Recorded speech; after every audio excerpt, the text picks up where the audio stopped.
আমাকে রোজা রাখতো না, আজকে মানে শারীরিক সম্পর্কের বিষয় আর কি। পরবর্তীতে এই পবিত্র রমজানের সময়ও তরুণীকে বাড়িতে ডেকে আনে অনৈতিক সম্পর্ক স্থাপনের জন্য। তার আগে নিষেধ করা হয় যেন আজ সে রোজা না রাখে। তরুণীর ভাষ্যমতে তাকে মারধরও করা হয়েছে। ঘটনাটি ঘটেছে ভোলার লালমোহনে। ভুক্তভোগী তরুণীর দাবি, অভিযুক্ত প্রেমিক কোরআন শরীফ ছুঁয়ে শপথ করে তাকে বিয়ের প্রতিশ্রুতি দিয়েছিলেন।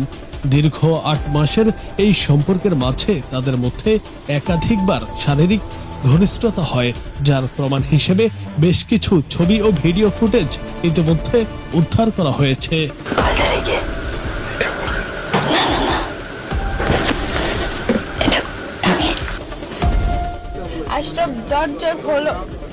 ঘটনার বিস্তারিত জানাজানি হয় যখন তরুণী যুবকের বাড়িতে উপস্থিত হয়ে বিয়ের দাবি তোলেন। ভুক্তভোগীর ভাষ্যমতে যুবক তাকে দেখা করার জন্য চাপ দেন এবং শারীরিক সম্পর্কের ইঙ্গিত দেন। বাধ্য হয়ে তিনি যুবকের বাড়িতে যান এবং বিয়ের কথা বলেন, কিন্তু কোনো সমাধান তো মেলেইনি, উল্টো তার উপর নির্যাতন করা হয় বলে জানান।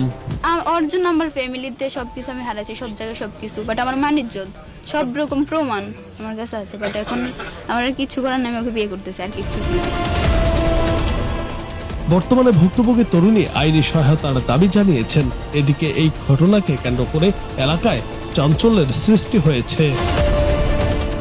জুনায়েদ আহমেদ, বাংলা টিভি।